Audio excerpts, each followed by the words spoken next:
Who liked Life is Strange? Who's excited for more Life is Strange? Ladies and gentlemen, you want to get out of here? I'm going to get out of here. Yeah, Tim doesn't know a goddamn thing about Life is Strange. He has no taste in I say hell a lot, though. Yeah, you do. He does say hell a lot. Ladies and gentlemen, for a very intimate conversation, please welcome to the stage one of the men behind Life is Strange Before the Storm. Come on up. Deck 9. Thanks for coming out. Thanks for having me. Yeah, please. Now, we've never met, sir. We actually might have met. You're going to throw me under the bus right now. No, it's fine. Oh, okay. It's okay that you don't. Okay. That you don't remember. When did we meet? Past E3. I was lead designer on a game for Sony called Warrior's Lair for the Vita. I think you might have interviewed me very briefly. What? Well, now this interview's taking a completely different turn. Does I'd like to talk remember about Warrior's Lair? The Storm. No, one person did. It was going to be Diablo on the Vita. It was going to be loot. It was going to be amazing. But because you guys didn't support Vita enough, it didn't happen. So I hope you're all happy. It's on you! That man has the Vita. I appreciate that a lot. No. Well, what's your name? Introduce yourself to everybody. My name is Chris Floyd. I'm the co-game director at Deck 9 Games, and we're working on Life is Strange Before the Storm. Man, what an E3 surprise. I thought it was weird when Don't Nod's like, oh, we're putting up this video. We're not going to be at E3. We're working on Life is Strange 2. Then Life is Strange, a PlayStation Plus game. I'm like, something's cooking here. But then this, I didn't see it coming. I have to say, working on the game for more than a year, and just knowing the fan base that's out there for Life is Strange. Sure. Keeping that bottled up for so long, that moment at the Xbox conference when we finally had our trailer up there, just letting Chloe out of the bag, as it were, was a fantastic moment for us. Okay, so you I think hit the nail on the head for the first part. It's a game that's beloved. It's a game that has changed people's lives. There are so many cosplayers out there. How terrifying was it to actually get this? It is it's a lot of pressure for us. What Don't Nod created is spectacular, and it's such a unique vision. Yeah. Right? So to be asked to come in and contribute to that, it's a lot of pressure, but it's really such a great privilege to be able to work in this same universe and work with characters and environments that they created. So you said a year and a half you've been cooking on it? Yeah, over a year. Okay. So how does this happen? I'm unfamiliar with Deck 9. Sure. What else have you worked on? So Deck 9 Games is a set of veteran developers. We've been building a team actually for the last 3 years and a set of tools to make cinematic adventure games. Okay. So we brought in storytellers from film and television as well as video games. We made a great team of storytellers, and we made a set of tools we call StoryForge that really unleashes those people and lets them bring their creative vision into the game. Yeah. And we just had Square Enix come to us and start talking to us about cinematic adventure games. Next thing we know, we're making the next Life is Strange game. We couldn't believe it. We wanted to play the next game. We didn't imagine we'd be making it. So, I mean, I say this quite often. I know how to play video games and talk about them, but the business side of games I never truly understand. So you took a meeting with Square, and at some point, does it become obvious that they're interviewing you? I mean, what they did, we actually talked to them about some other possible games we might make. We showed them our technology. Yeah. This technology has been really making some waves. Everyone we show it to that's made these kinds of games, veterans of adventure games, they see it, they go, oh, we wish we could work with these tools. Okay. So that was the first point that really, I think, caught their attention. And then, honestly, they put us through the ringer. They made us recreate scenes from the first Life is Strange. Wow. They made us make our own scene from our story and really show that we could capture that unique vision, that the visual quality, the feeling of Life is Strange. So then what was the mandate from them, or the order, I guess, they put in? Is it like, hey, we want you to make a Life is Strange game that's before Life is Strange, or did they leave it up to you? Or? Well, we knew that fans wanted to return to Arcadia Bay. And there were a lot of fans who just wanted to spend more time with characters that they knew and that they loved from the first game.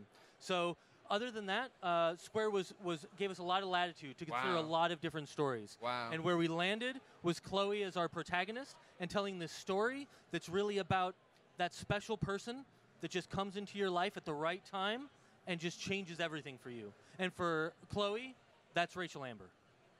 Tell me about who Rachel Amber is. I think, being a fan of Life is Strange, she was this character. Obviously, she was a motivating factor. But we never got to know her in that game. She's like a mythical figure in the first Right, game. yeah. Right? Everybody has something to say about her. They'll have their own interactions. Everybody loves her. It's still true. In our game, 3 years before the original game, she's the most popular girl in school. She's super successful at school, at everything she does. She's kind of everything to everyone. Yeah. Chloe, on the other hand, totally different. She's an outcast. Her father just died 2 years before in a tragic accident. Her best friend, Max, is taken off, lost touch. She's really alone against the whole world. So when Rachel shows up, it's really going to be a transformative moment. And these two, kind of oil and water, are going to come together, and they're going to find that they both need each other to lean on during this period of our story. So when concept art leaked, and we were all like started getting, what's going on here? I started crafting a story of like, how would this work? How would they do this? And I'm like, it'll be, we play as Rachel Amber. She has the rewind power, but she understands she has to die and to make, blah, blah. And then you guys just flat out came out, like, no, you're playing as Chloe. There's no rewind.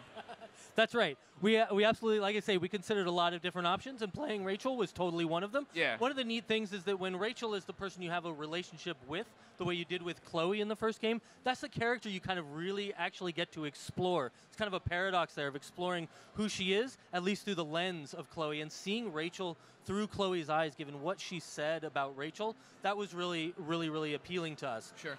So, yeah, I mean, there's so many other things about Chloe that also were really interesting. Partly how different she is from Max, right? Sure. She's a little spiky. She's got a lot of attitude. Max is very timid and cautious. And that just really appealed to us, too. We think it brings a whole new tone to the game.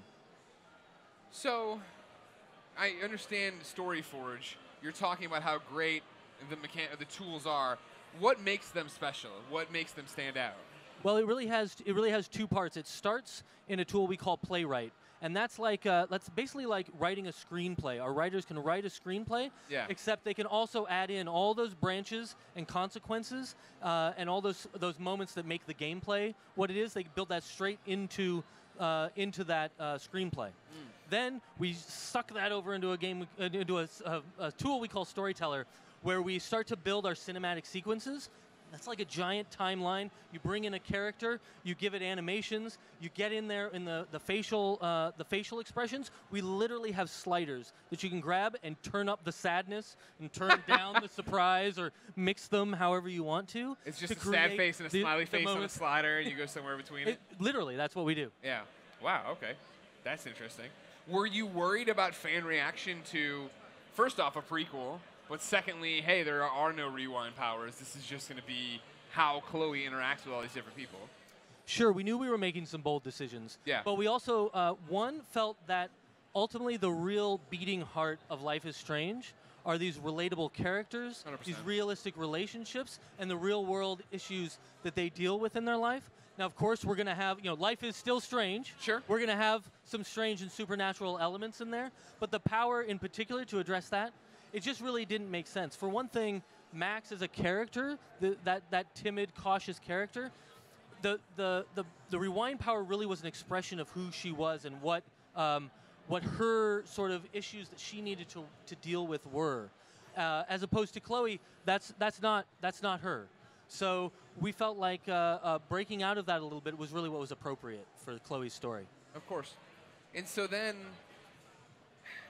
what's Don't Nod's involvement? Like, did you get the job from Square? Are you talking to them at the same time? Are they approving what you're doing?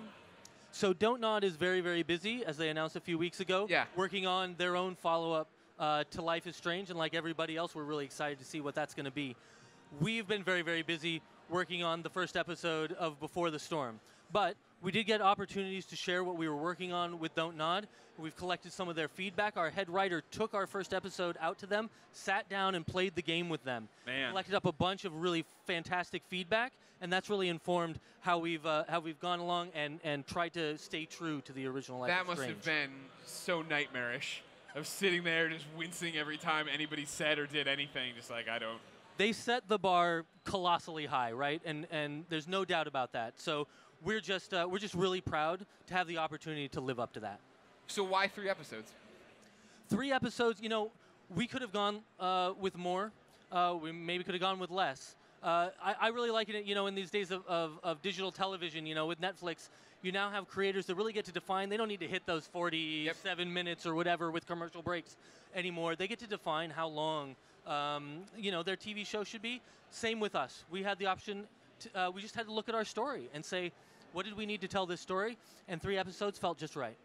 And then I thought it was interesting. You guys came out, you talked about the 3 episodes, but then you talked about in the deluxe edition, right, this farewell episode. You want to talk about that? Yeah, that's right. We knew, of course, that fans wanted to return to Arcadia Bay. We also felt like a lot of fans would want to play Max just one more time. Yeah. So we decided to add a bonus episode. The 3 episode Before the Storm is self-contained. This bonus episode goes a little further back with young Max and lets you play Max for just one more farewell episode. I'm assuming it's when she leaves. Am I correct? Is it her farewell to Arcadia Bay? We're not ready to talk too much about that. I think it's right after the death. Am I right? Are we saying farewell to the dad? That could be the other thing. Is it Chloe's father? I plead the 5th. Ah, though.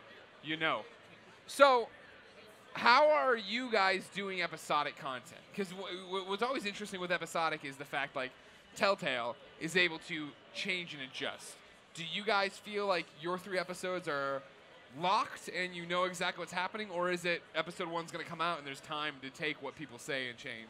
We constructed an arc of the whole storyline very early on. Yeah. But of course, as you get in and you really work with these characters and you work with individual scenes and you start to see what's working and what's not, it's absolutely true that things change. So we started with a lot of attention on our first episode, and we move on to each episode. We know basically what the main points are, but things change, and we even may have some opportunities to react to what the fans see in episode 1 and touch up some moments in episode 2 and 3 if we're lucky. What I'm requesting in episode 3 is the final thing I do is dye my hair blue. Just putting that out there. Duly noted. Just putting that there. Would you like to dye your hair blue? There we go. Because then it's, we're setting it up for the next one. Now, you're definitely going to see that transformation in many ways, in terms of her personality, at least of Chloe turning into that character that you know from the first season. I guess then my next question would be, at what point do you go back and play Life is Strange again? Is it that you sit there and go, you obviously play it the first time because it's amazing. You get the job, you play it again. You write your script and you're playing it while you do that. Then after you finish your script and you go back to play it to see how it would actually add up, like, how many times have you played Life is Strange? We look at the game all the time. As you say, when we started the project, of course, we went over with a fine-tooth comb. We looked at it in some cases literally frame by frame to see how you create, the visuals and the cinematic moments from the game to really break it down and understand it. We return to it all the time because it's so important for us to hit it just right. The thing about the episodic narrative adventure, right, is that so many people like to hate on it. It's not a game. I'm just watching a movie. Why do you love it? I love these opportunities to take these characters in some really radical directions. Life is Strange dealt with some really heavy stuff, right? Sure. And made you make some choices that you really felt. And you knew the consequences. You knew they were coming at some point, and they were going to hit you. And especially now, for our game, with no rewind power, you can't take these back. We're doubling down on those consequences. Chloe has to live with them. The player has to live with them. You're going to feel them in your gut. Life is Strange, Before the Storm, Episode 1 comes out August 31st. That's right, for Xbox One, PlayStation 4, and PC on Steam.